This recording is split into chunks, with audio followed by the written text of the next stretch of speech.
fois les blancs bien montés, bien fermes, je vais pouvoir les mettre sur mon FlexiPan plat. Donc j'ai mis 5 blancs avec 175 g de sucre. Vous voyez qu'ils sont bien fermes. Alors moi je les ai montés au KitchenAid. Vous pouvez tout à fait les monter avec un batteur classique. Je vous rappelle que ce qu'il faut absolument, c'est monter doucement. Voilà, avec la grande spatule coudée, ça va nous permettre de répartir directement toute la préparation dessus. Si c'est pas bien lisse, c'est pas bien grave parce que de toute façon, cette partie-là sera à l'intérieur. Voilà, donc on étale bien, hein, style maçon. Il faut bien rentrer dans les trous, bien aller toujours jusqu'au bord, comme ceci. Pensez à tourner pour avoir la régularité.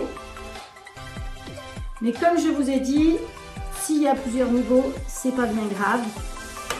Ce sera quand même délicieux et dévoré. Voilà, une fois que ça c'est fait, je vais pouvoir aller enfourner à 180 degrés pendant 15 minutes.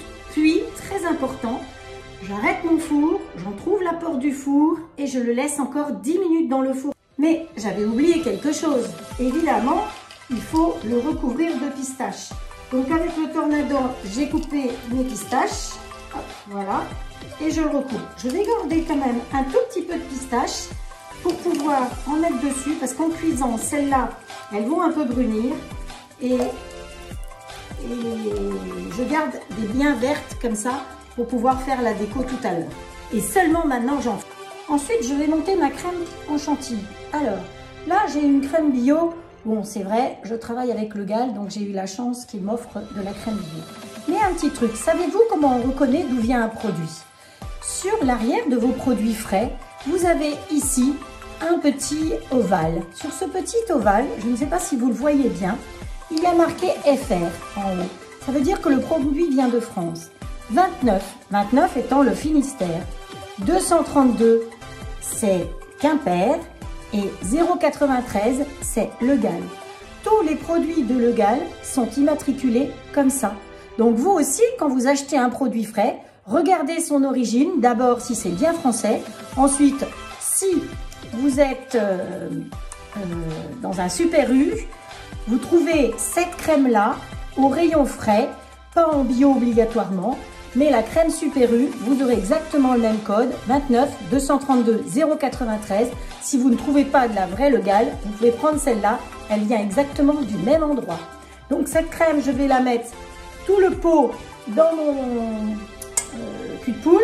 Et je vais monter ça en chantilly avec 2 cuillères à soupe de sucre. Vous pouvez aussi la parfumer si vous voulez, avec un petit peu d'essence d'amande amère. Si vous voulez lui donner un petit goût de pistache. Vous pouvez la colorer si vous voulez avec un peu de colorant vert ou un peu de colorant rose.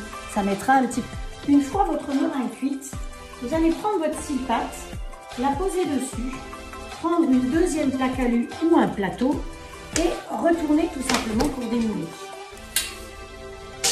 Quand on démoule un FlexiPan plat, il faut toujours commencer par les coins. Donc défaites bien vos coins. Parce que c'est la partie la plus fragile. Puis, vous pelez tout simplement votre moule comme ceci. Et vous avez votre meringue qui reste une meringue très souple, comme vous pouvez voir. Je vais la laisser refroidir. Pendant ce temps-là, où j'ai déjà monté ma chantilly, où je la monte maintenant, pour qu'elle soit bien froide. Je peux y rajouter un petit peu de colorant rose pour que ça fasse un petit peu plus girly. Et puis ensuite, j'y rajouterai mes fraises. Donc voilà mes fraises conservées sous B-Save depuis, alors j'ai fait mes courses jeudi, on est lundi, donc c'est jeudi, vendredi, samedi, dimanche, lundi. Ça fait 5 jours qu'elles sont sous B-Save. Et encore, je ne sais pas de quand elles dataient chez mon primeur avant. Donc voilà pour le moment, j'attends que ça refroidisse un peu. Voilà, notre meringue souple a refroidi. J'ai fait une chantilly dans laquelle j'ai mis un tout petit peu de colorant rose. Hop. Alors, où je mets tout sur mon biscuit, ou j'en garde un peu pour faire une décoration sur le dessus. Aujourd'hui, on va tout mettre dessus. Je ferai un autre roulé aux fruits si vous voulez, avec une génoise dans quelques jours. Et là, effectivement, je ferai une décoration sur le dessus. Voilà, donc bien lisser votre chantilly dans laquelle vous avez pu mettre un petit peu d'essence d'amande amère, si vous voulez, pour lui donner un petit goût d'amande, de pistache. Je ne vais pas aller jusqu'au bout parce que en roulant, automatiquement, il y en aura qui ira jusqu'au bout. Donc, c'est pour ça que je ne vais pas jusqu'au bout. Par contre, sur les bords, si, parce que sinon, il y en a qui vont être lésés. Voilà. Puis, j'y dépose mes jolies petites fraises que j'ai coupées en petits morceaux. Alors, là, j'ai des fraises fraîches. Vous pouvez mettre des framboises.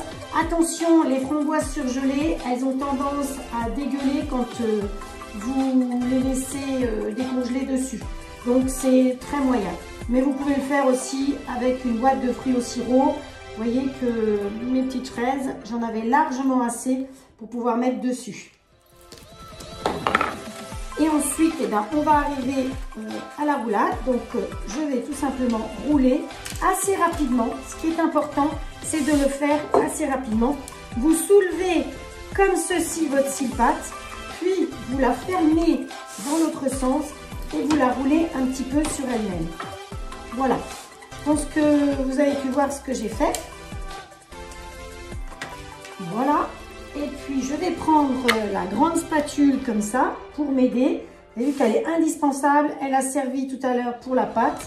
Et maintenant, elle va me servir à aller directement sur le plat. Hop, pour dire ça. Donc, voilà mon roulé. Je peux fignoler les bords de chaque côté. Si j'ai envie, je peux aussi les couper pour qu'ils soient un petit peu plus parfaits. Par-dessus, je vous ai dit que j'avais gardé des petites pistaches pour avoir des biens vertes sur le dessus, parce que ça a tendance un peu à griller.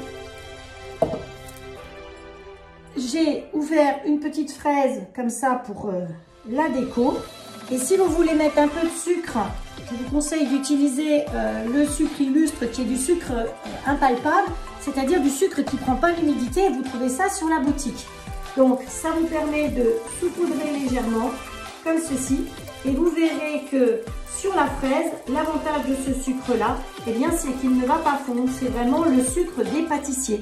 Donc celui-là que vous trouvez sur la boutique. Si vous n'avez pas de pistache, eh bien vous pouvez toujours le faire avec des amandes que vous allez faire dans ce cas-là, dorer un petit peu sur votre scie-patte.